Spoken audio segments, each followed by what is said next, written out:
The Hannycast, a weekly LSU baseball podcast with Charles Hannegriff and former coach Dan Canaveri. Now to break down the Tiger tape, here's Charles and Dan. Welcome to the Hannycast for Monday, March the 24th. I'm Charles Hannegriff, along with former Tiger Doug Thompson and former Tiger coach Dan Canaveri. And we get a recap here of LSU's first series loss of the season, 2-1 against Texas. Guys, I want to jump right into the Friday night game. It was a terrific outing for Cade Anderson, no walks and 8 strikeouts, and Zach Cowan came in to finish up. So that's where I want to start.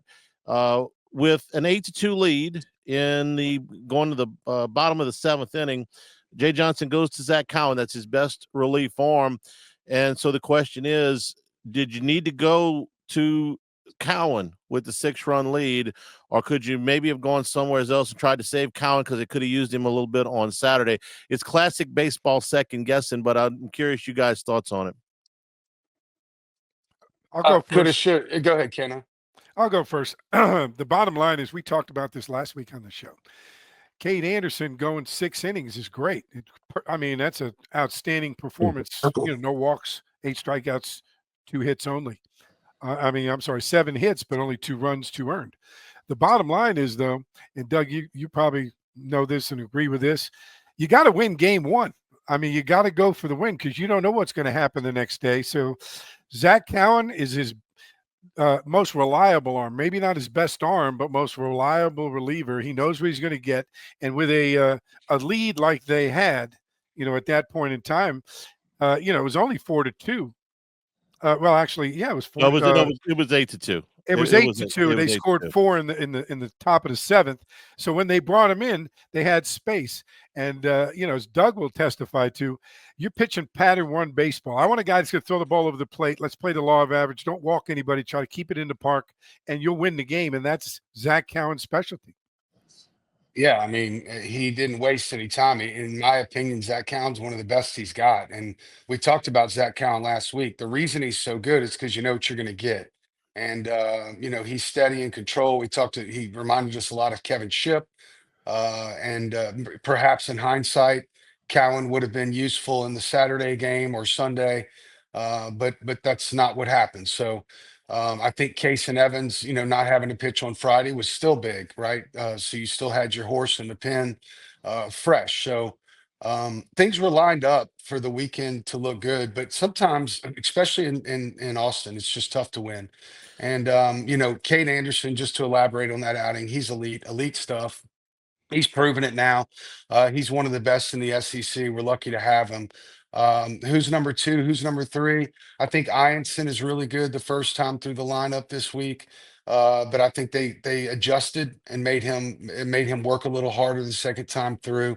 Again, we talked about Chase Shores. Just to wrap up the pitching on the weekend, just trying to be a little shorter. Chase Shores, like we said, man, he's at 40 college innings pitched, and he still needs some time to develop. And I think he was right at 50% or less than 50% with his fastball and his curveball or his slider, based on the TrackMan strike zone. So Ken, that 50%, when we're talking about flipping a coin heads or tails, if it's going to be a ball or strike, it's really tough.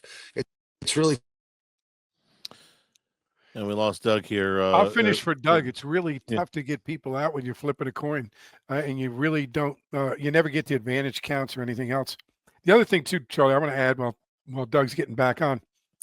The thing about Zach Cowan is he brought him in on Friday night, but based on the number of pitches, he only threw 55 pitches. When I say only, you give him a day off, the kind of arm he's got, the way he pitches, he could have come back and given you an inning or 2 on Sunday. So using him on Friday, I felt like Jay thought he could come back and help him out on Sunday if needed, but the game never got to a point where you have to bring him in. Well, this is why I think he ultimately went with him. I want your thoughts as a pitching coach on this. You said 4-2. When he got up to warm up, it was 4-2. Okay. LSU scored 4 runs in the top of the 7th inning. So I'm guessing that by the time they got to that 8-run lead, Cowan was hot. He was ready to come in the game. Anderson had thrown 101 pitches. He was through 6 innings. He was done for the night. So they get Cowan up with a 2-run lead to start warming up. and then LSU scores 4 runs in the top of the inning. So do you sit the pitcher down that you've gotten hot and is ready to go because you got a 6-run lead, or do you just you run him out there and you think, well, I'd rather put him into a closer game, but I didn't know we were going to score 4 runs in the top of the 7th. I think if he's hot, if you had him hot, ready to go in the game, like you cranked it up. Once you get him up, those pitches count. Doug, you'll attest to that. Those pitches count when you're warming up in the bullpen. So you might as well use them. And the fact is, for him going 3 innings, you didn't use anybody else. So yeah, that's a tough decision, a game for Jay, but a good decision in the fact they did score 4 runs. But if they didn't, you had to bring him in at 4-2. So I'm with it. Oh, no question about it. I mean, sorry. By the way, we need to tell Alondra that when you get a call incoming, when you're coming in from a cell phone, it kicks you off of this call. Whether I decline the call, but it still kicked me off. So that happened last week or the week before too. But anyway, Okay. I don't know where I lost you guys, but I was talking about Chase Shores. I mean, maybe it's time for just a little bit more work. I don't know. I'm not in the bullpen sessions. I don't know. But for me, throwing Zach Cowan out there on Sunday wouldn't scare me. Again, if I was the head coach, but I don't have all the information. That's how good I think he is, and I think he can be in this league. Doug, I would have no problem with Zach Cowan throwing on Saturday or Sunday as a starter. My question is, what's the result? How would Chase Shores feel about pitching out of the bullpen? How effective would he be out of the bullpen? Well, I don't know that he has to pitch out of the bullpen. I mean, I think he could continue to develop as a starter, get his pitch count up, and get confident with like we talked about Coach Bertman's part of his process to be a starting pitcher. Like he's got to get number 1 and 2 in the strike zone better than 65, 70% of the time to be able to be competitive. So I'm not saying maybe Chase Shores moves to the bullpen because this guy is a first round draft pick. He's got the big arm. It's just about ending innings under his belt, and then more importantly, coming back from an injury. There's books, thousands of books written on the psychology behind coming back from an injury for an athlete, and really going at 100% and really trusting it, mentally getting over that injury. So he's going through all those things. But again, like big league stuff, just got to get it in the strike zone a little bit more often. And when he's able to do that, if he has a Tuesday outing where he's at 72% strikes and he strikes out 13 or 14 guys, let's roll him back out there on the weekend. I was going to say, Doug, what you're saying and going along with that, and of course, Jay's got more information than we do. But roll him out there every Tuesday for a while and get his confidence up, get the innings in, maybe lesser competition, but get his confidence up, and maybe he'll cut it loose. And like you said, get him more and more innings, and then maybe you bring him back.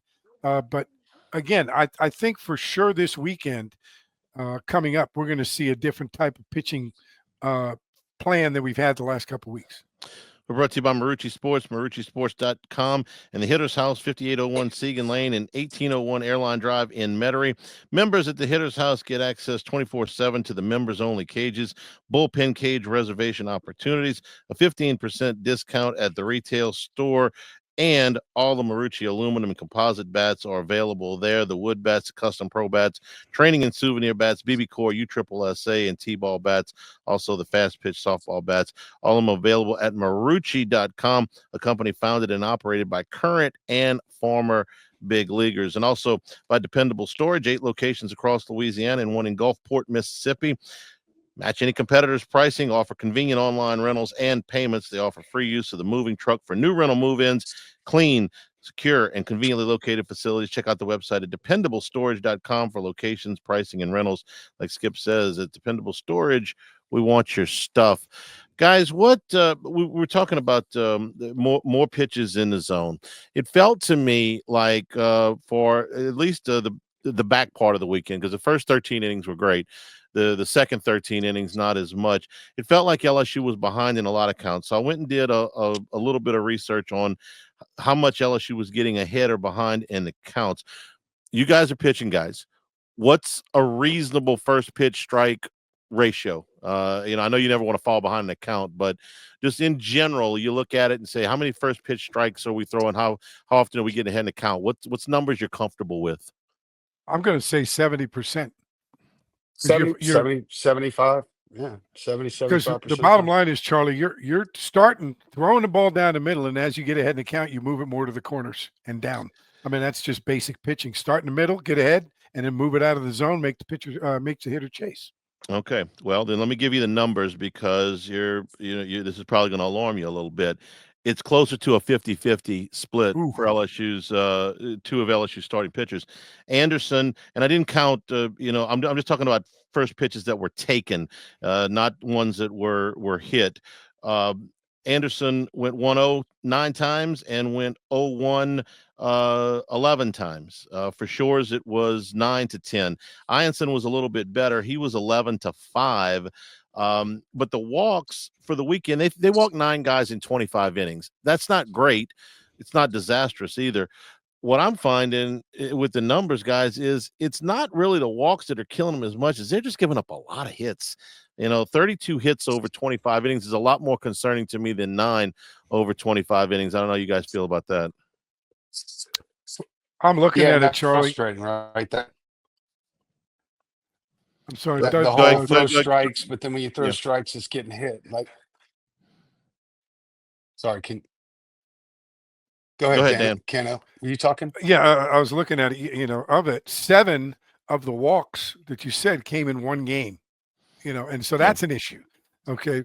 The second thing is, if you're behind in the count and that you're getting hit, if you're not throwing strikes early and you're behind the count, it's easier to hit. So that's one of the reasons you're giving up more and more hits, because you're getting into obvious fastball situations. Guys are looking for pitches. They're getting more aggressive at the plate. I'll give you the number, Doug. For LSU's top 5 pitchers, the top 3 starters plus Cowan and Evans, 37 first pitch strike, 43 first pitch strikes, 37 first pitch balls this weekend. So it's a little bit better than 50-50, but it's not that 70% that you guys are looking for. And you can kind of talk to what Dan's saying there, that once you get in that 1-0 count, you're really compromised. Yeah, I mean, but it almost becomes a must that you get to 1-1 at that point. And it's all about how the hitter's thinking. 2-0 and 3-1 is what the hitter's trying to get to, because they know that you're trying to get back into the count. So they're going to be most aggressive in those counts. Your objective as a pitcher is to have them on their heels more in an 0-1 count and a 2-2 count, 1-2 count. I mean, that's the whole game in a nutshell, really, is who can get to those counts first and who can get to them more often. LSU usually does a nice job. Talked to Nolan Kane after this series. He said, "Man, that lineup is so tough in a way that each one of them make you grind to get them out. Like they really make you throw a lot of pitches and really foul off a lot of pitches and spoil a lot of pitches." He really gave a lot of credit to LSU's offensive lineup. But when it comes to getting people out, you got to throw strikes, you've got to get ahead. 43 37 ball, I mean, I don't know, I'd have to know what happened on that next pitch to see how many times they got to even at 1-1. But man, I guess if I were to have a question for Nate Yeske, if he and I were to sit down and talk about those numbers that you're talking about right now, which also could be part of just the game itself, like Coach Bertman always used to say, don't get so upset. You're going to hit somewhere around 300 at the end of the year. I mean, that's just how it's going to be. It might be 273, it might be 321, but you're going to be successful about 3 out of 10 times, and you got to be able to deal with that. So I would ask Coach Yeske, if we were talking about these numbers, what are we? Is there anything psychologically different, or from a, maybe not psychologically, but from a strategy perspective, that we're doing differently today than we did in the first 7 games of the year, where we had 50 something strikeouts and I think less than 5 walks? Because when this staff was throwing it over the plate like that, they were a nightmare for opponents. So and look, it was February. We were playing teams out of the North. I know a lot of things have changed. And maybe because the caliber of the hitter has become better, maybe they're not throwing it over the plate as much and as aggressively as they were at the beginning of the year. But I don't look. It's tough to win in Texas. It's tough to win in the SEC. We're 4-2 after 2 weeks. You have to flush this weekend and move on to Mississippi State, right, Canna? You got to let it go and keep playing, because the games aren't going away and they're not going to get easier. Yeah, Doug, to answer your question, they had less than 10 2-0 counts on the out of that group. So way more often than not, they Well, there you squared that go. count at 1-1. So it's not like they were falling in big holes. And to get into yours about what are they doing different now, eh, I'm they're playing Texas. Look at Shores' outing. You want to talk about a guy that worked hard in Sunday's game. It took him 31 pitches to get through the first inning, but he only gave up Yeah. one run. He walked two. He threw 96 pitches. It's not like he's not in the zone. Now, he had a harder time finishing guys off.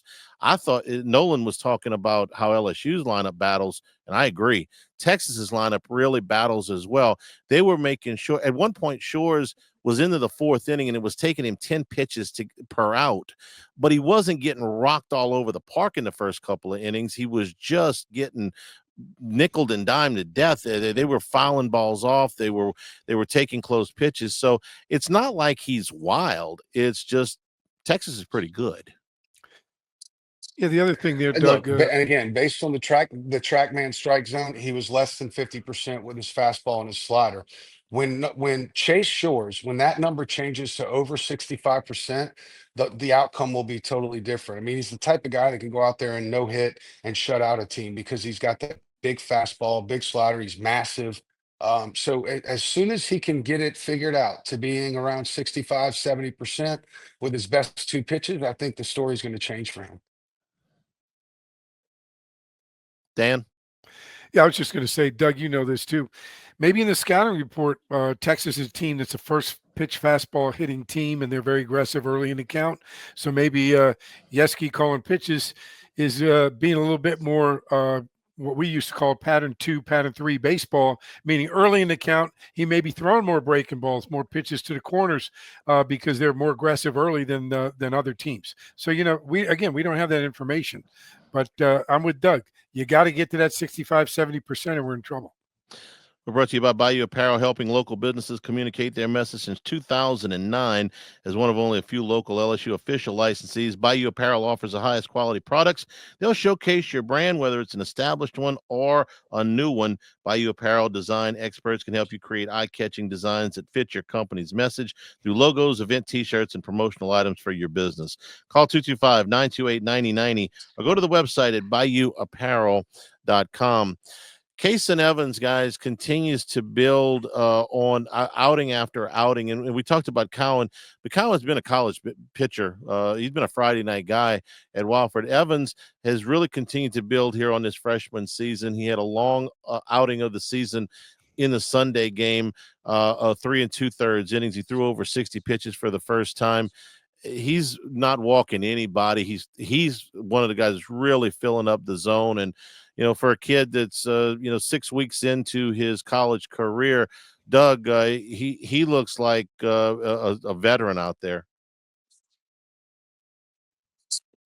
I mean, if the season would end tomorrow, I would say Kason Evans is probably one of the top 7 to 8 most dominant freshman in the history of the program. I mean, he is lights out. I mean, it is nasty.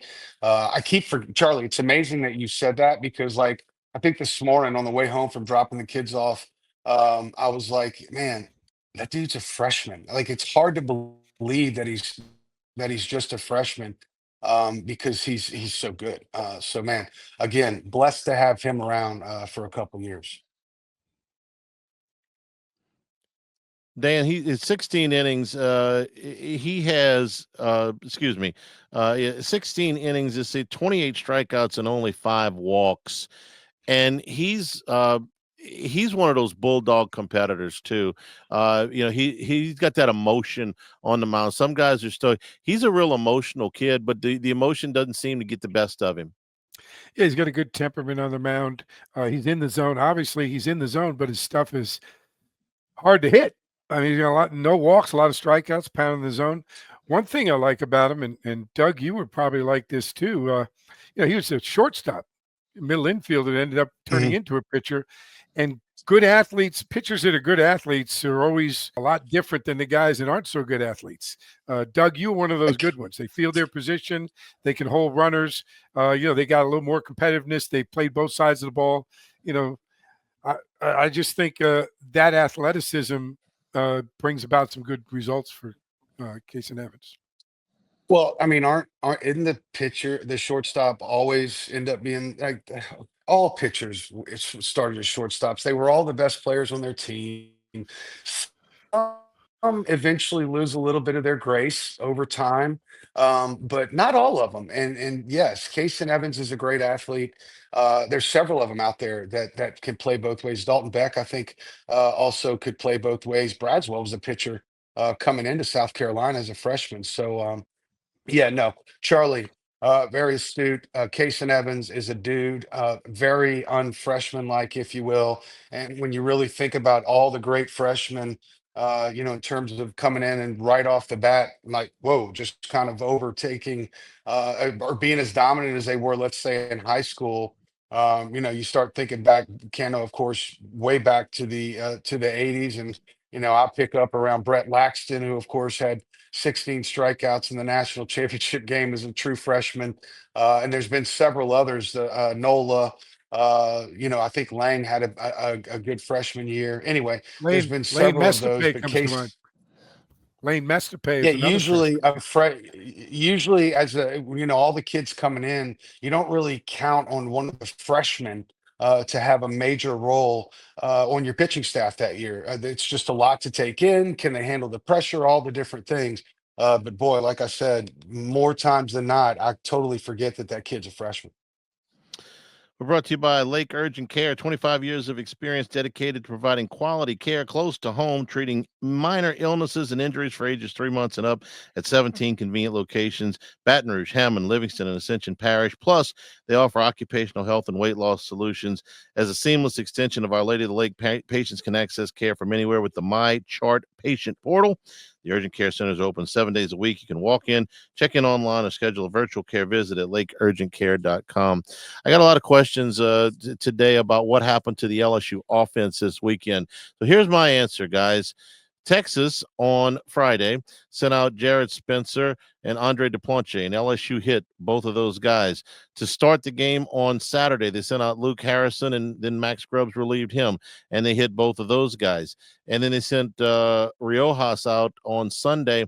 LSU didn't rock him all over the park, but they did get 7 hits in 5 innings off of him, plus a walk. What happened to LSU's offense, I thought, this weekend was Dylan Valanis, who is a 6'6" left-handed guy who should be pitching in professional baseball because he's too damn good to pitch in college. Now, I'm kidding just a little bit, but that kid was great. And sometimes you run up against somebody like that, and I was impressed that he was able to come back and do it 2 consecutive days. But the 6'6" lefty gave LSU fits, guys. Yeah, I think watching him pitch, he's definitely one of those freshmen, Doug, you're talking about, like Kason Evans. He was special. And this kid was highly recruited and ended up going to Texas. But again, one of the things that happens, and I'm going to say this about Sunday with Riojas and then Valantis, but especially Riojas.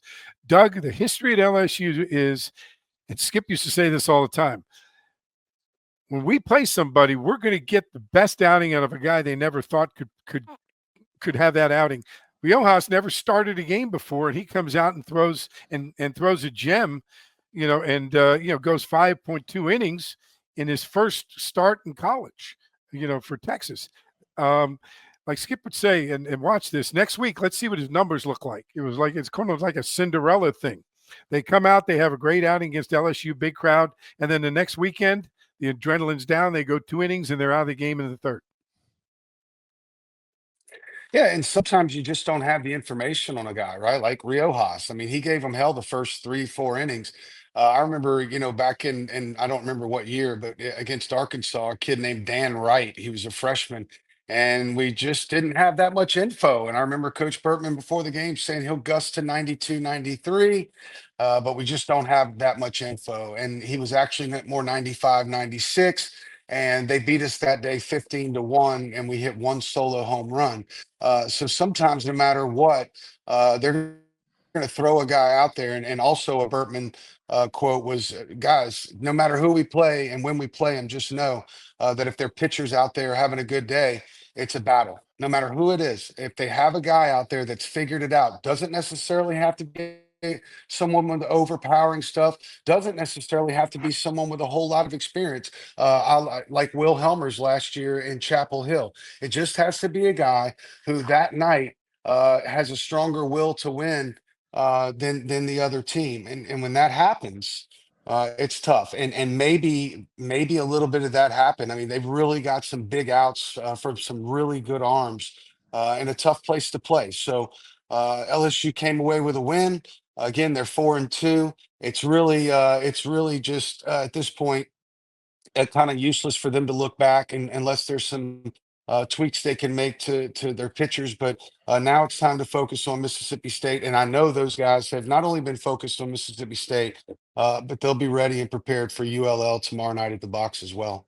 I'm going to ask you one question about Mississippi State, but I want to tell you about Dana Brown, the law offices of O.C. Brown, family-owned law firm for over 30 years. Dana's carried on his father O.C.'s legacy. So if you've been in a car accident or if you have other legal needs, we've used Dana for a number of things over the years.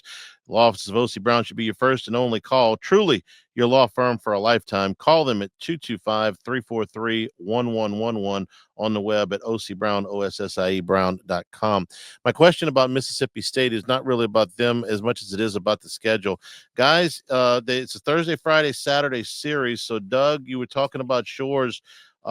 If you wanted to, this is Jay Johnson's call, of course, but if you wanted to, you could bring Zach Cowan in to start the game on Thursday night.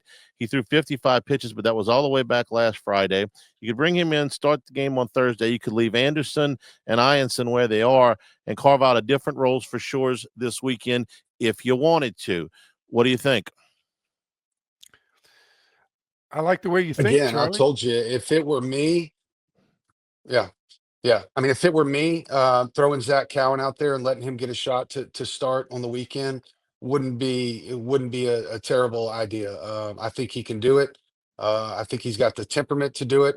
I don't know about Friday night. I understand what you're saying, though. It's just kind of convenient to have him go out there and eat up a lot of innings on Thursday and keep your rotation the same Friday and Saturday. It makes a lot of sense. So if there were to be a time to do it, now would be the time because Chase Shores obviously can't pitch on Thursday, and if you want to keep the other two the same, then now would be a great time. Dan? I agree with that. It's a good opportunity for Jay, like you're saying, the situation the way it is. I know that Jay and Yeski like to keep guys on schedule. Cade Anderson's pitching so well on that one full week of time. I think you keep them in that routine. You don't want to mess with something that's working. And the other team's got to do. Mississippi State's got to do the same thing. They got to figure it out. Mm-hmm. And I think if Jay makes that move early, they might match up the same way and keep the Friday night guys on Friday and the Saturday guys on Saturday. Well, I don't know what Mississippi State's going to do for sure, but I can tell you one thing I am absolutely positive of. Jay Johnson's not going to tell anybody until he absolutely has to. That's right. That I can promise That's you. right. He likes to hold it till the umpire meeting. Yeah. LSU and Mississippi State Thursday, Friday, Saturday at the box. LSU and UL Lafayette on Tuesday. For Doug Thompson, for Dan Canterbury, I'm Charles Hanagriff. This has been the Hannycast.